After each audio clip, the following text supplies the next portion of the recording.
Today mga kapatid is September 4, 2024. Makakasama niyo po ko. Isang oras lang to, kaya wag niyo akong iiwan. Ang ganda ng magiging topic natin ngayon. Bukod sa love question of the day, meron tayong makakausap mamaya. Babae na may jowa, may nakilala sa bar, iniwan ang karelasyon. Pinagpalit sa nakilala sa bar. Thank you so much, Yotits. Nilalapit niya na po sa akin ang aking mga bagelya dahil lahat na lang nakakalimutan ko sa booth na ito. Ang tawag talaga dyan, mom brain. Kasi kami mga nanay, kung ano-ano iniisip namin. Di lang namin iniisip ang sarili namin, iniisip namin ang lahat. Wow! Hindi pwedeng matanda lang. Pero mga kapatid, love question of the day tayo sa mga nakatutok po sa atin ngayon. Mamaya, babatiin ko kayo isa-isa. Okay, ba yung mga nagko-comment po ngayon dito sa live, Facebook Live ng 92.3 True FM at maging sa Facebook Live ko po na DJ Chacha. Maya-mayang kaunti ipapa-cross-post natin yan kay Bea, kay Nia. Naka-cross-post na tayo. Yan ang gusto ko sa inyo mga kapatid. Kami po dito sa Radyo 5, dire-diretso ang trabaho natin kahit na third day na wala pong pasok ang mga estudyante sa Metro Manila. Pero ang mga government agencies, I think hindi naman sila nagsuspend ngayon. Diretso po ang kanilang trabaho. Pero kami dito sa Radyo 5, wala, dire-diretso tayo. Hindi uso sa atin ang papahinga pagka may bagyo. Dahil tuloy po ang ating serbisyo, tuloy ang entertainment, tuloy ang pagsama namin sa inyo habang kayo'y nandyan lamang sa inyong mga bahay. O di kaya naman nasa trabaho at lunch break mo ngayon, sasamahan din kita. Sa mga nakatutok sa atin ngayon, may chance kayo manalo ng cash at ng Sulit TV. Nakikita nyo po ba yung ating Facebook Live? Hanapin nyo yung Radyo 5 Facebook page or ang Facebook page ko na DJ Chacha. I-share lamang ang live na inyong napapanood. At mamaya i-announce natin kung sino ang winner natin ng cash at ng Sulit TV. Kasi nga si Kuya Popoy ay may inaasikaso pa rin tong importante. Kaya ako pa rin muna ang inyong makakasama hanggang Biyernes po yan. So hopefully by Monday nandito na si Kuya Popoy. Let's hope and pray na nandito na nga siya. Pero ngayon nawala. Ako pa rin ang kasama nyo mga kapatid.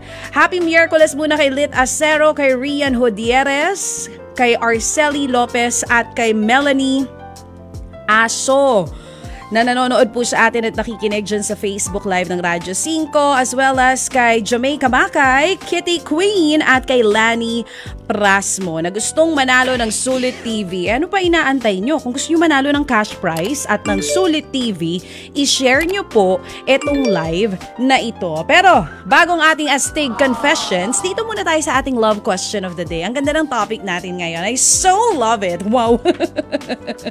Para sa mga masisikreto dyan, para sa mga may jowa o asawa, ano bang mga bagay ang hindi mo dapat sinasabi sa jowa, sa asawa, o sa partner mo? Kasi di ba sabi nila pag may jowa ka na daw, dapat walang sinisikreto. Dapat lahat sinasabi. Pero kung meron kayong hindi dapat sabihin, ano yon? Bukod sa mga Shopee at Lazada purchases ninyo. Sa mga lalaki naman, bukod sa pag-upgrade nyo ng motor na hindi alam ng mga misis nyo, o kaya naman sa pagbili nyo ng mga sapatos na walang kamalay-malay ang mga girlfriend at misis nyo. Ano pa yung mga bagay na hindi nyo dapat sabihin sa inyong partner? Bagay na dapat sa sarili mo lang. Alam mo, nag-iisip ako ngayon, Jeff Batlanggaw, kung meron ba akong bagay na hindi nasasabi sa asawa ko, bukod sa mga pinagbibili ko na hindi niya alam. Para kasing masyado yata akong open book, parang lahat yata alam ng asawa ko. Meron ba akong di nasabi sa kanya? Pag-iisipan ko mga kapatid ha, kasi parang ako naniniwala ako, well, love me or hate me, I'm showing you my true colors. Kung gusto mo ako mahalin, kung ayaw mo sa akin, basta ito yon. Ito na ako, this is me. 'Di ba? Parang ikaw nang bahala kung mamahalin mo pa, basta yan ilalatag ko sa'yo ang buong pagkatao ko. Ganun ako Pero meron din kasing iba na naniniwala sila, teka, hindi porke magjowa kayo, lahat sasabihin mo na. Mas ang sa akin siguro is, kapag magjowa na kayo, gaano katagal bago mo i-all out lahat sa kanya? Diba? Mga ilang buwan o dapat ba umabot muna kayo ng taon bago mo yan sabihin lahat sa kanya? Because I remember, nung nagde-date pa lang kami ng asawa ko, hindi ko agad sinabi sa kanya na may anak ako. Hindi dahil nahihiya ako na single mother ako, kundi dahil hindi naman ako sigurado kung magseseryoso kaming dalawa. So parang saka ko sasabihin sa kanya na may anak ako, pag sure ako, nasiseryosohin ko na siya. Wow, nakikifling pa si Chacha. Oy, at least aminado ako. Tsaka at least aminado ako niya na dumaan talaga tayo sa mga fling moments na ganyan. Maganda talaga tong topic natin ngayon. Very perfect for me, Jeff. Malalaman nyo mamaya kung bakit. Pati sa mga kapatid natin na hindi naniniwala na may true love sa mga clubs at sa bar. Ito po ang storya para sa inyo. Dahil mamaya yung makakausap natin sa Astig Confession, may jowa, pero pinagpalit po ang kanyang boyfriend sa lalaki na nakilala niya sa bar. May true love ba sa bar? Bukod pa dun sa love question of the day natin, na ano nga ba yung mga bagay na dapat hindi mo sinasabi sa jowa mo? May sumasagot na agad dito, mga kasamahan natin dito kay Sir Raffy. Walang true love sa bar? Hay, maling bar ang napuntahan nyo mga sis. Sasabihin ko kung saan kayo dapat tumatambay. Sumasagot na agad sila dito. Wala, mga ganon.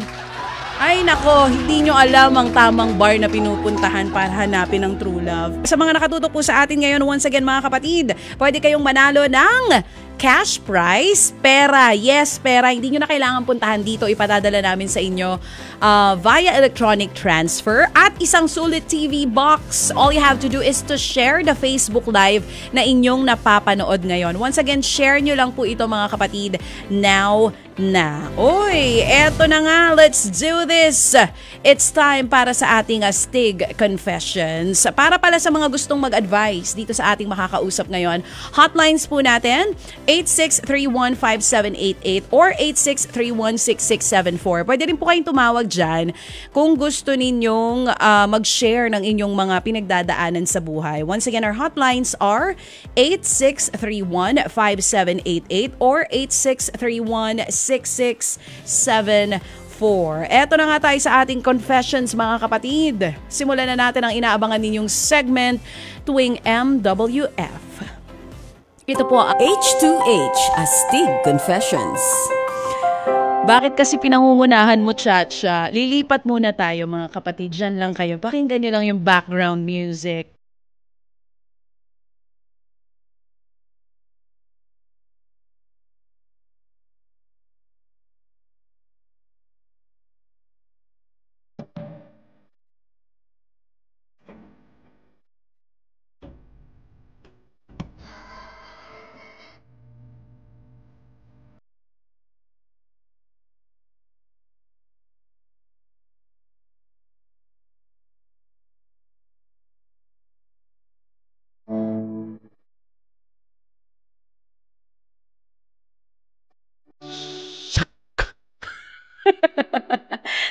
Minutes, makalipas po ang alas 12 ng tanghali. Eto na, nakalipat na po tayo. Kung mapapansin nyo, dito sa anggulong to, hindi tayo masyadong fresh. Dito talaga natin mapapatunayan na hindi ako fresh sa totoong buhay. May anggulong hinahanap. Pero ito mga kapatid, kagaya ng mga dati nyo nang napakinggan na mga storya ng totoong buhay, ito pong pag-uusapan natin dito sa segment na ito. Bibigyan nating linaw ang mga storya ng ating mga callers every MWF. At dahil today is Wednesday, meron tayo makakausap. Dito nga bibigyan natin ng pagkakataon ng ating mga listeners, maging ang mga nakatutok sa atin sa Facebook at sa TikTok Live, na i-share ang inyong advice para po sa aking makakausap. Tatawagin natin yung Astig Advice. So, pwede kayong tumawag or pwede kayong mag-comment sa Facebook Live or sa TikTok Live na inyong napapanood. Or, yung mga nakikinig sa radyo, tawag po kayo sa hotlines namin para makapag-advise kayo or makapag-share kayo. Eto na nga, may makakausap po tayo ngayon, mga kapatid. Suki sa mga gimikan. Suki talaga. With a capital I. Suki. Oo. Suki po sa mga gimikan ang 5 taong kinakasamang si Maui. Si Jason naman, iniwan na lang daw nito matapos sumama sa ibang lalaki ang kanyang live-in partner. So makakausap natin si girl, si Jason. Si Jason na iniwan. Siya yung may girlfriend, na yung girlfriend niya may nakilala sa bar. Nangyari nga daw po yan matapos hindi man lang magpaalam at mabilis na nag-alsabalutan ay mag-live-in na sila. Bago yan, lagi daw inung umaga itong si babae sa mga gimikan na kanyang pinupuntahan. Ang depensa ni Maui, nagawa raw niyang iwan si Jason dahil pakiramdam niya, wala raw siyang future sa kalahating dekada na live-in silang dalawa. Kaya nga sabi ko sa inyo, bago natin i-judge yung babae, pakinggan muna natin yung storya. I'm not saying na, 'di ba, tama yung ginawang pag-iwan, 'di ba? Pero baka kasi may dahilan. Wow. Kahit anong dahilan pa yan, no? Basta pag niloko mo yung tao, parang hindi ka tanggap-tanggap. Pero pakinggan muna natin yung storya, baka naman kasi matanggap nyo. O ito mula sa Bulacan. Kamusta na kaya? May tubig na kaya dyan? Diyan kasi yung area na nirereklamo ko eh. Prime water, ano na? Abot ba tayo ng third day? O ito, kausapin po natin si Jason. Hello? Hello po. Hi, good afternoon po. Good afternoon, ma'am. Yes po, si Chacha po ito ha, kasi si Popoy medyo may inaasikaso. So ako po muna yung makakasama ninyo. Okay, ma'am. Parang ayaw nyo po. Okay lang, ma'am. Okay naman. Para kasing napilitan, kuya eh. Okay. Sige po. Kuya Jason, 27, ano pong ginagawa niyo sa buhay? Tumutulong po ako ngayon dun sa kaibigan ko sa mga gawaing bahay sa lugar nila. So nagko-construction po kayo? Sa paglilinis lang ng mga gawain sa bahay. So nagki-caretaker po kayo ng bahay? Yes, ma'am. Oo. May sinusweldo po kayo sa pag-caretaker na iyan, kuya? Meron naman po. Kung hindi nyo po, kung okay lang po sa inyo malaman, magkano po ang sinusweldo natin bilang isang caretaker po dyan? Maayos naman po, maabot naman po ng 9. At minsan po, inaabutan din po ako ng paunti-unti. 9,000 per month. Bongga, Opo, oo nga no. In fairness naman, po pwede na rin. Pero pag may pamilya ka, parang mahirap makatawid sa 9,000. But anyway, ang mahalaga, may trabaho at nagsusumikap. Jason, so meron ka daw ikukwento, meron kang live-in partner, si Maui, yung babae. Yung syempre babae. Pwede rin lalaki, depende sa kanya. Okay, ilang years na kayo ni Maui? 5, ma'am. Kalahating dekada nga, 5 years. So, paano kayo nagkakilala? Yun muna, simulan natin. Minsan po sa pagsimba ko po ng Sunday, araw ng Sunday, doon ko po siya nakita. Ay, taray, sa simbahan. Nakipagkilala po ako. Gusto mo yung lumab life si kuya sa simbahan? Sige po, diretso po. So, sa simbahan. Ayun po, nagpakilala lang po ako. Tapos po, nadalas na po yung pagkikita namin. Tapos, ayun na po, naging okay naman po kami. So, nung nagkikita kayo sa simbahan, sino ang nagdadasal? Ikaw o siya? Paano eksena? Parehas lang po, parehas lang. Simbahan ng ano to? Diyan ba yan sa Bulacan? Opo, sa Bulacan. Oo. Sa ano nga yung sikat na simbahan dyan? Sa Baraswain? Opo, Baraswain Church. Meron din pong Divine Mercy sa Marilao. Saan ka ba sa Bulacan? Sa Malolos po. Doon lang po mismo malapit po sa Baraswain Church. Okay. Pero hindi, sa Baraswain kayo nagkakilala? Sa bayan po, sa katedral. Ibang simbahan, hindi sa Baraswain. Okay, so nagkatitigang kayo and then the rest is history hanggang sa naging kayo na. Yes, ma'am. Kung 5 years na po kayo together, kailan kayo nagsimula na mag-live-in? Ano po, mabilis lang po. After mga ilang months lang po, nagsama na po kami. Sino nagdesisyon, nag-aya na mag-live-in na tayo? Si ate ba? O ikaw ang nagsuggest na magsama na tayo? Sigurado Parehas lang na. po kami. Pareho lang. Etong tinitirahan nyo, ito ba'y inuupahan? Kaninong bahay ito? Umuupa lang po, inuupahan lang. Magkano ang upa nyo? Diyosera din si Chacha, pati yung upa inalam no? Ha? Hindi, tinatanong ko lang po. Ano po? Mga 3,000 lang 3,000. po. Mataas po, minsan bumaba po. Oo, si ate po, anong trabaho? Ganon din po, tumutulong din po siya sa mga paglalaba, sa mga gawaing bahay din po. So, para nagkakasambahay po siya, pero ano siya, stay out, umuuwi siya sa'yo? Yes, ma'am. Ano nangyari? Kasi ang balita namin, wala na kayo ngayon? Ano to, ginosting ka niya? Bigla na lang umalis? Yes, ma'am. Ganun na nga po. Sige nga, ikwento mo sa amin ang mismong pangyayari. Kailan mo pa napansin na parang napapadala siya sa bar? Sino nag-aya sa kanya dyan? Sige nga, kuya, sa'yo naman galing ang kwento. Yung mga, ang alam ko lang po, panatag ako kasi mga kaibigan niya, yung mga kasama niya, na hindi ko naman po aakalain na nagagawin niya yung bagay na yon. Nabigla din po ako, nagulat din po ako, nabigla na lang pong nag-ayos ng gamit niya, tapos umalis na. Kuya, kailan nagsimula ito na parang na-addict siya sa pagpunta sa bar? Anong taon yan? This year lang ba yan? Yes, ma'am. Yes, ma'am. Pero before, kuya, klaruhin lang natin, dati si ate, hindi ito mahilig mag-bar. Hindi po, mahilig lang din po. Pero sa mga barkada lang, sa mga kaibigan lang. Oo. Anong bar ito? Paddy's Point ba yan? Hindi naman po siguro dahil hindi ko din po masyadong inuusisa dahil tiwala nga po ako na hindi naman niya gagawin yon. Yun po pala, gano'n na, nadadalas na po yung pag-inom sa mga ganyang lugar. Oo. So this year nagsimula, pero hindi mo sinisita kasi kilala mo yung mga kasama ang mga kaibigan pag nagpupunta sa bar. Gaano kadalas mag-bar sa isang linggo? 3 beses po, nadadalas na po. 3 times a week? Aba, parang walang trabaho. Sige, ang area. Oo. Tapos anong oras na umuuwi? Yun nga po, yung inuumaga na po. Gaano kaaga ito? Alas 4 ng umaga? Alas 6 ng umaga? Yes, ma'am. Nangyayari po yun. Tapos pag umuuwi, lasing si ate pagka umuuwi? Oo po, may pagkakataon po na ganun. Talaga totoo, Jeff, pamorningan si ate sa bar, parang walang live-in partner. Ilang taon na ito, itong live-in partner mo? 29. Mas matanda sa'yo, pero kumbaga hindi Opo. pa siya tapos sa nightlife niya. Yes, ma'am. Oo. Sinubukan mo siyang komprontahin tungkol dyan sa pagbabar niya? Ito po huli, nag-usap po kami. Bakit nga ganun ang kanyang inaasal? Baka naman daw, may mga nagsasabi dito, sabi ni Erwin Ocaña, baka naman kasi rumaraket lang, nagtatrabaho, extra income, baka naman, di ba, 3 times a week, nag-work na pala doon, kuya.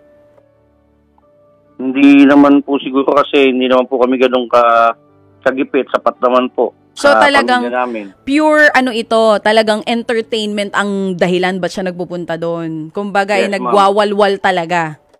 Yes, ma'am. Yes, ma'am. Pero sa tagal ng, kumbaga kung nagsimula siya ngayong taon, hindi mo siya sinisita kasi may tiwala ka sa kanya. Yes, ma'am. Sinong gumagastos pagka gumigimik siya doon? Baka ikaw pa nagbibigay ng pera. Hindi naman po. Sila din po, bibigayan na lang po siguro para And then, ano nangyari nitong huli? Kasi ang balita ko rin, meron daw nakilalang lalaki, tapos mukhang yun ang dahilan kung bakit nag-alsa balutan at hindi na umuwi dyan? Kung yun nga po yung dahilan, dahil wala naman pong ibang dahilan tayo nakikita dahil financial, okay naman po kami. Ganun na nga po siguro. So hindi, gaano ka kumpirmado yung pinagpalit ka sa ibang lalaki? Kanino mo nakuha yung chismis na yan? Nadidinig-dinig ko lang din po, pero hindi ko naman po confirm na ganun nga po yung aasalin niya. Pero ditong huli po, maliwanag na po na yun ang dahilan kung bakit niya gagawin yung bagay na yun. Paano mo nasabing maliwanag? Nakakita ka ng pruweba na talagang pinagpalit ka? Yes, ma'am. At saka sinabi na rin niya po na yun na nga po, yung kasama na po siya dun sa tao na yon. Iiwan niya na po ako. Etong lalaki na pinagpalit niya sa'yo, kilala mo ba? Nasabi niya ba sa'yo kung bakit siya nagdesisyon na mas piliin yun 5 years kayong magkasama? Hindi po Hindi ko po kilala So, hindi niya nakwento sa'yo kasi parang dito sa sinasabi ng mga tao natin dito, ang depensa daw ng babae, hindi ba natin pwede makausap yun? Makausap mo sa'yo. Ang depensa daw ng girlfriend mo, kaya kanya iniwan kasi wala siyang makitang future sa'yo. So, kaya ko tinatanong, anong profile nitong lalaki? Anong trabaho? May ipon ba? May sarili bang bahay? Bakit nagdesisyon na ipagpalit ka? Kuya, hindi mo rin alam? Hindi po, ma'am. Tulad nga po nung sinabi niya na iniisip niya na walang future sa akin, siguro po, mas mataas yung tao na yun, mayaman, o mas higit niyang nakikita yung mga gusto niya kaysa sa kaya kong ibigay. So may possibility nga na mas may pera sa'yo yung lalaki? Parang gano'n na. Pero totoo ba yung sinasabi niya na wala siyang future sa'yo? Parang mas walang future sa kanya kasi nga siya tong palabar. Bar top-notcher. Charing! Top-notcher sa bar. Oo. Ano yon? ang masasabi ko, hindi ko naman po pwedeng salitang tapusin na wala siyang future. Kasi minsan, nasa taas tayo, minsan nasa baba tayo. Kung Tama. magsisikap kami dalawa, Pero hindi, gusto ko lang, namang gumanda yung buhay namin. kumbaga, ikaw mismo, para sa'yo, wala kang pagkukulang kasi masipag ka naman. Ganun po, opo. So, hindi ka naniniwala doon sa binigay na depensa sa'yo. Pakiramdam mo talagang nakakilala lang ng iba. Yes, pero ma'am. pero hindi totoo yung dahilan na walang future sa'yo kasi nagsisipag ka naman. Yes, ma'am. O sige. So, paano gusto mo mangyari ngayon? Paano ka namin po pwedeng matulungan? Yung gusto ko po sana na mapaunawa sa kanya na hindi kailangan yung kayamanan o anuman. Minsan kahit simpleng buhay lang, maghintay lang ng konti, magiging maayos din kami. Ganda nung sinabi ni Kuya, no? Alam nyo, ang swerte nyo pag nakahanap kayo ng partner, nasabay kayo mag-grow together. Or sometimes, pag medyo hindi nakakasabay yung partner mo sa growth mo, hindi mo siya iniiwan. Meron kasi, pag nagsimula sila na pareho silang walang-wala, no nagkaroon na yung isa, iniwan na yung partner. Parang wala nang pake dun sa partner niya. Ito yung kasama niya nung panahon na walang-wala pa siya. So parang yun ang pakiramdam mo na iwan ka sa ere. Parang ganun ba nga po? Ginagawa mo naman lahat, pero iniwang ka pa rin. Yes, ma'am. Parang si Sarah at Marcos, di ba? Baklas-baklas na sila. Charay! Naisingit ko pa yun. Wala nang unity. Sa pagsasama din ni Jason at ni Maui, wala nang unity. Pero sige, Jason, medyo pinapalight ko lang yung sitwasyon kasi nafe-feel ko kung gaano kabigat tong nararamdaman mo. We're trying to contact yung girlfriend mo or ex-girlfriend. Titignan natin kung ano pwede nating magawa. But you know, at the end of the day, talagang siya yung magde-decide. Pero Jason, gaano na nga kayo katagal na... Kumbaga, gaano na katagal na hindi siya umuuwi? Kailan siya nag-alsabalutan dyan sa bahay ninyo? Amang tagol, kung isang buwan lang po. 1 month na. Oo. May balita ka ba kung umuwi dun sa bahay nila o may kinakasama ng bagong lalaki? Wala na po akong nabalitaan dahil sa sobrang lungkot na rin po. So, hindi mo siya sinubukang puntahan sa bahay nila? Hindi mo sinubukang habulin at suyuin? Niisip ko din po, kaya napangihinaan nga po ako ng loob. Okay, meron tayong mga advice para sa'yo dito ha, bago ko ibigay sa'yo kung ano man ang gusto kong sabihin. Yes, ma'am. Mamaya makakausap natin itong ating mga astig callers. So ito actually, nakaantabay na sa line, kausapin natin. 60 years old, isa ng senior citizen. Marami na itong pinagdaanan sa buhay, kaya for sure marami siyang masasabi sa'yo. Nanay Norma, good morning. Ay, good morning. Good afternoon. Nay? Hello po. Hi, good afternoon po. Magandang hapon. Magandang hapon po, DJ Chacha. Magandang hapon din po. Nanay na ba o tita? May pamilya na ba si Ate Norma? Nanay na po ako. 60 na ako eh. Oo, kasi syempre meron din naman mga 60 na wala pong anak. Ate Norma, naririnig niyo po ako, Nay? Opo. Oo. Nay, narinig niyo po yung kwento ni Jason? Opo, yung sumama po yung kanyang live-in partner sa iba pong guy. O, sige po, kausapin niyo po siya, Nanay. Nasa kabilang linya po si Jason. Okay po. O, Jason, si Nanay Norma. Norma, si Jason. Hindi ko kayo nirereto sa isa't isa, ha? Mag-uusap lang kayo. Baka akala nung iba nirereto natin. Di po. Mag-a-advise lang po si Nanay Norma. Pamilyado na po ito. Okay, Nanay Norma, sige po. Hi, Jason. For me kasi, ako din kasi iniwanan din ako. Actually, sinoli ko lang siya sa parents niya. Pero ako kasi, nag-move on ako sa sarili ko. Taray ni Nanay, di ba sinole? Parang gamit. Yes, kasi ako, nag-move on ako sa sarili ko. Nilibang ko yung sarili ko. Dinivote ko yung time ko sa mga anak ko. Nagpaka-busy ako sa iba't ibang bagay. Hindi ko siya iniisip. Yung sa akin kasi, pag iniwanan ka na, okay na yun. So, Huwag na nating hintayin bumalik, okay na yun. Kung sumama sa iba, ibig sabihin, nag-fall out of love siya or something na may nagbago sa feelings niya. Pinagpalit kayo sa iba, Nanay? Po? Pinagpalit po kayo sa iba? Hindi.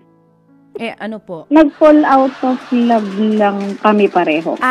Wala nang feeling sa isa't isa. Pero yes, walang po, third party. Emotionally, wala nang attachment. Parang Alam ganun. mo, Parang wala nang pansinan sa bahay, ganun. Parang, imbes mas stress ka sa pag-iisip, siyempre, di ba, stressful din yung kasama mo sa bahay, tapos hindi naman tayo in good terms, much better na. Alam mo, Wala. Nanay Norma, isa rin yan sa masakit na maranasan. Yung ma-fall out of love kayo sa isa't isa. Mas masakit yun kasi walang reason. Talagang wala na eh. It's not working, you know. Diba parang nagising ka na lang isang araw na ay wala na talaga. Emotionally drained ka. BJ, kasi kami actually LDR. Long distance relationship na 13 years kami hindi nagkita din. Dumating siya na parang walang nangyari, na hello, hi, gano'n.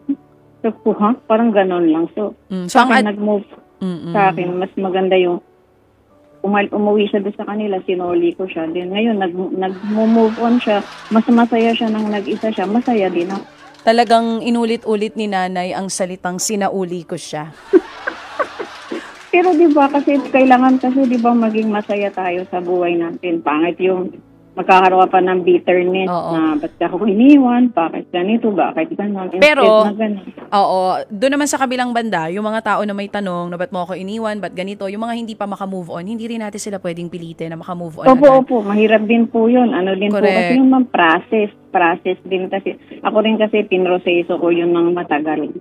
Gaano po katagal? Nag-bar din po ba kayo para hindi po. Hindi po.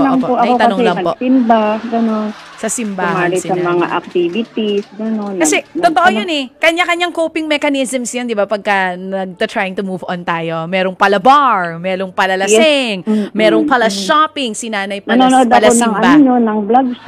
Si nanay nanonood ng vlogs ko, nakaka-move on na. Yes, tsaka pala simba siya. Kasi yung mga tayo nyo kasi, di ba, parang maganda din, minsan napapaisip ka din, ay tama siya, gano'n. Nanood ka lang ng mga gano'n, yung mga nagpapayo ng mga DJ, katulad ni DJ Chaco.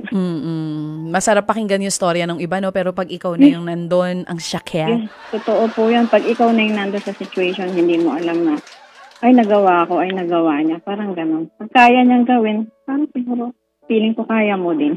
Sige. Maraming salamat po, Nanay Norma. Sana makausap ka namin one of these days. Parang masarap din pakinggan yung nangyari sa kanya. Yes po, maganda po. Falling out of love.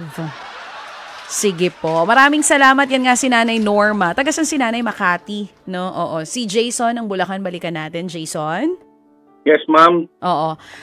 Yung sinabi ni Nanay Norma kanina na siya, talagang nag-move on na lang siya on her own. Sinauli ko na siya. Sinauli ko siya dun. Naalala ko tuloy yung ibang mga in a relationship no? Pag di ka umayos, sasauli kita talaga sa nanay mo. May mga ganyan tayo naririnig Kung makapagsauli, parang nanghiram lang ng libro sa library. Pero, kidding aside, kagaya na sinasabi ko kanina, Jason, alam mo ang tao, dahil iba-iba tayo, meron din tayong iba't ibang paraan ng pag-cope, diba? Dito sa sakit na nafe-feel natin. Iba-iba yung proseso na ginagawa natin at pinagdadaanan natin. Kasi iba-iba rin talaga tayo, hindi lang ng pagkatao, kundi lalo na ng pinagdaanan. So for you, ngayon, na hindi ka pa okay, that's okay. That you're not okay. Di ba may ganong movie, It's Okay Not to Be Okay. Totoo yun, hindi naman po araw-araw masaya ka. Hindi araw-araw happy-happy lang. May mga pagkakataon sa buhay natin, dadating tayo sa pagsubok. At eto yon, Jason, nasa pagsubok ka ngayon. Hindi mo sure kung bakit ka iniwan because binigay mo naman lahat. Nagpursigi ka naman, nagsikap ka naman, but still not enough. And feeling ko sa ganyang klase ng relationship, mas wala kang regret kung sakali man na makamove on ka na kasi binigay mo lahat. Mas mahirap mag-move on knowing na sana ginawa ko to, sana binigay ko. Ikaw hindi, binigay mo talaga. So wala kang dapat pagsisihan. Diba? Hindi tulad ng iba, hindi all out sa relationship. Kasi ako naniniwala talaga kapag nasa relasyon ka, all out ka talaga dapat. Hindi, kung may ititira ka for yourself, but also dapat ibigay mo lahat. Lahat ng pagmamahal, lahat ng pag-aalaga. And since ginawa mo naman yon, hindi ka magkakaroon ng regrets in the future. Pero ngayon na hindi ka pa nakaka-move on, okay lang yon. Pero you have to help yourself. 'Di ba? Hindi ko alam kung kailan, pero pag tinulungan mo yung sarili mo, I'm sure darating ka sa point na gigising ka, nasasaktan ka pa rin, pero hindi na masyadong masakit tulad ng dati. No? Yes, ma'am. Yes. So, siguro ano na lang, one last conversation dito sa ex mo. Try mo pa rin, nakausapin, i-check kung talagang hindi na ba maaayos to. Kung ayaw mo naman na, okay lang din. But it's up to you kung gusto mo pang habulin, gusto mong tanungin, yun na ba talaga yun? 5 years to, itatapon mo na lang ba lahat? Yun nga rin yung iniisip ng iba, ganun ba kadali na itapon yung 5 years para sa bagong nakilala lang? Di ko masagot kasi may mga ganun talagang tao na minsan ang tagal nyo magkasama nitong tao na to tapos may makikilala kang bago. And willing ka i-risk lahat ng yun para dito sa bagong taong to. Sana na lang kung di man kayo magkabalikan, sana worth it etong pain na nafe-feel mo ngayon dito sa bagong relationship na pinalit sa'yo ni ate. Sana maging okay sila. 'Di ba? Yes. Bibigyan kita ng chance na magbigay ng message dito sa ex-girlfriend mo. Anong gusto mong sabihin sa kanya?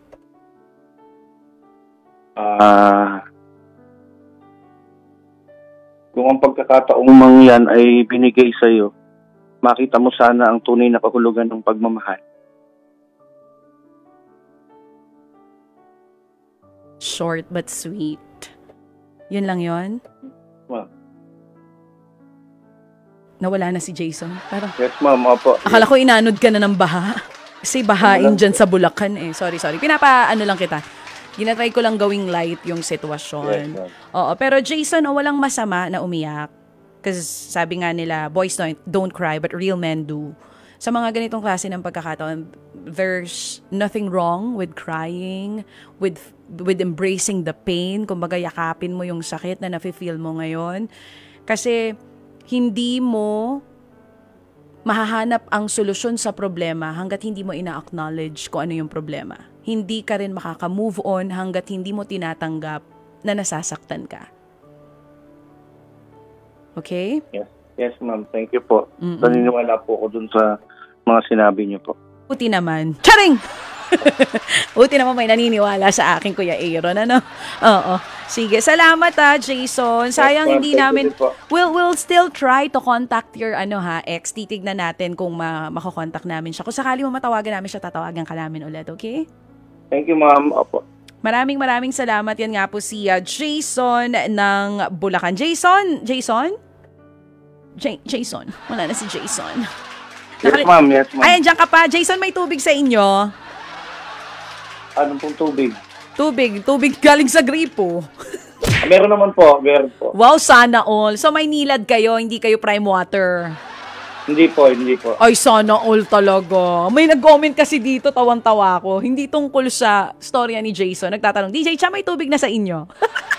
But anyway, Jason, ingat ka ha. Pinatatawa lang kita. Opo, thank you po. Opo. Meron tayong love question of the day. Pwede yung sagutin, yung love question of the day natin. Ano ba yung mga bagay na dapat sinasabi o dapat? Hindi dapat.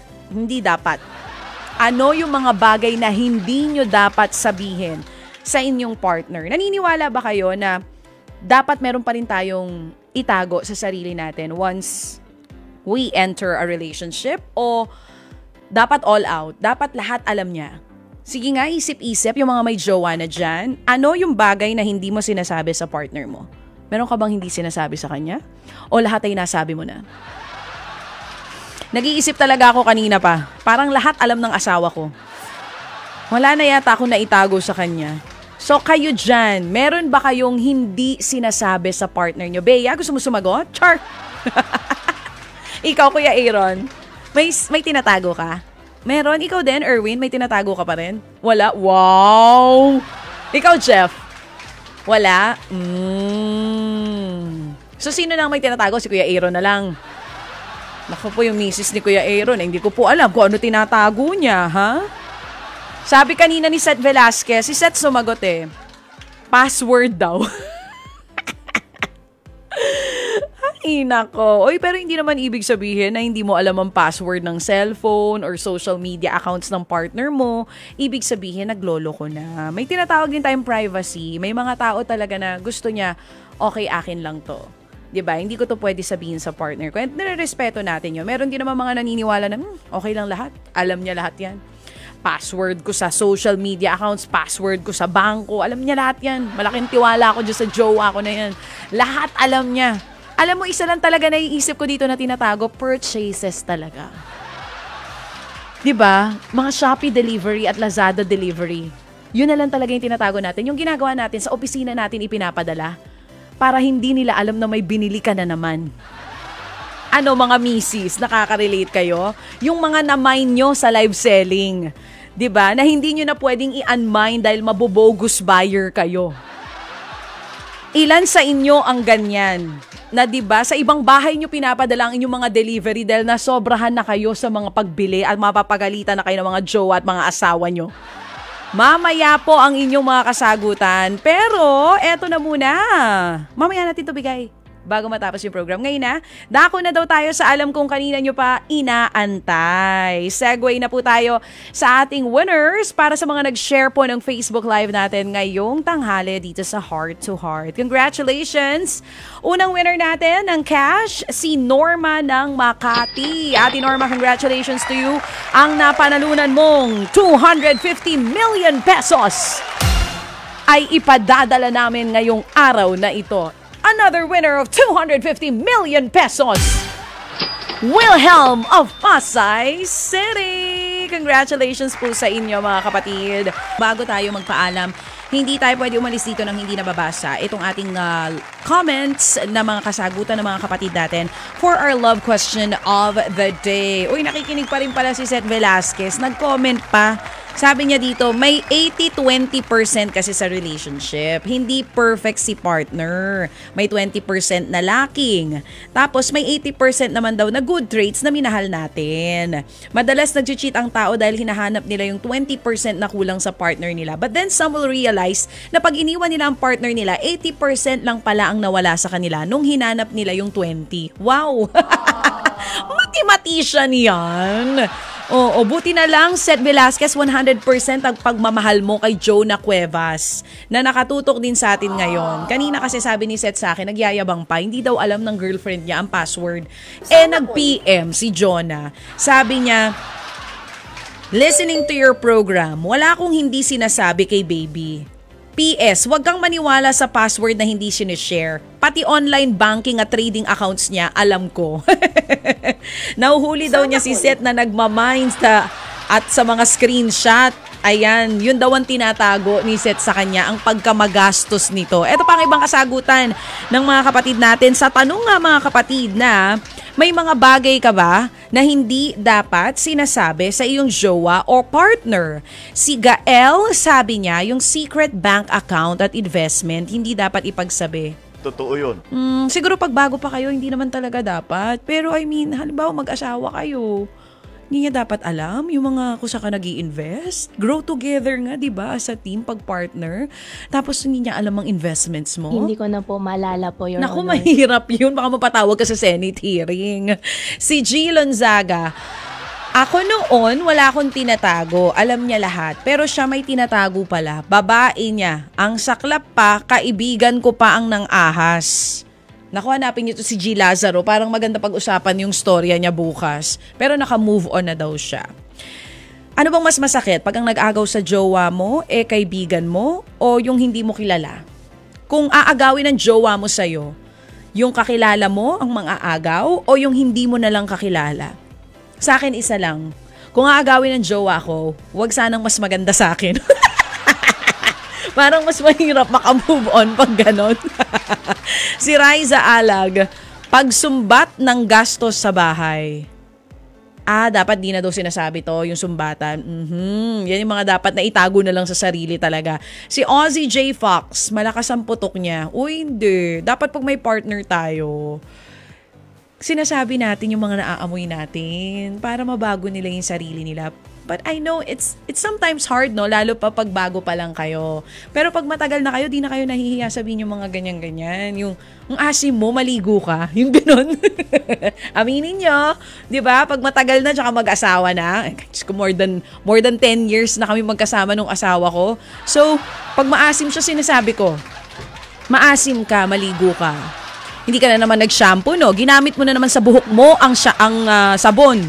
Ang sabon sa katawan ng mga lalaki, yun din ang sabon nyo sa buhok. at sa lahat pa ng ibang parte ng katawan nyo. Ano ka nahihiyang sabihin? Kaya, di ba, pag medyo matagal na kayo, huwag ka na mahiya magsabi. Mas mas hassle yan dun sa bago-bago pa lang ng mga magjojowa. Pero dahil dyan, last comment na to, dahil 12:59 na, si Rian Hudiere, sa experience ko po with my live-in partner, yung mga bagay na hindi dapat sabihin sa kanya is yung laitin siya sa mga bagay na hindi niya kayang gawin. Masakit po kasi para sa kanila po yun. Tapos yung magkwento ka po about sa ex-boyfriend mo. True. Kasi for sure po pag-aawayan at pag-aawayan nyo po yun. Hindi tayo mga babae kasi may saltik din tayo eh. Di ba gaganituhin natin yung mga jowa at asawa natin? Kwentuhan mo naman ako tungkol sa ex mo. Tapos pag kinuwento na sa atin, aawayin natin sila after nila magkwento. Kasi parang ma-realize natin, ganon, but parang mas love mo yan kaysa sa pagmamahal mo sa akin. Di ba? Lakas tama nating mga babae. O siya mga kapatid, eksakto alauna ng hapon. Ang bilis ng oras. Congratulations muna. Nanalo din ng cash just by answering our love question of the day. Congratulations, panalo ka ng 250 million pesos, G. Lazaro Lunzaga. At panalo naman ng sulit TVC, Riza Alag. Ayan. Congratulations mga kapatid. Maraming salamat po sa pagtutok. Bukas po tayo pa rin magkakasama-sama dito sa Heart to Heart. At 6:00 ng umaga, kasama po si Manong Ted Filon sa programang Ted Filon at DJ Chacha sa Radyo 5. Sa ngalan po ng mga tao sa likod ng programang ito. Sa ating PA na sina Bea Rodriguez, Nia Bugarin at Ed Acerada. Studio technicians Aaron Tolentino, Ron Eugene Cruz and Floren Canceran. TD, Joey Perez, Nanding Bazarte at Grace Toledo. Ang ating mga editors sa Heart to Heart, si Nep Liagas, researcher Rema Anwar, at ang ating executive producer Jeffrey Patlanggaw. Ako po si DJ Chacha sa ngalan ni Kuya Popoy. Maraming salamat sa isa na namang episode ng Heart to Heart. Kasama pa rin ang nag-iisang Diyosa sa balat ng radyo. Bukas ulit mga kapatid. Bye-bye!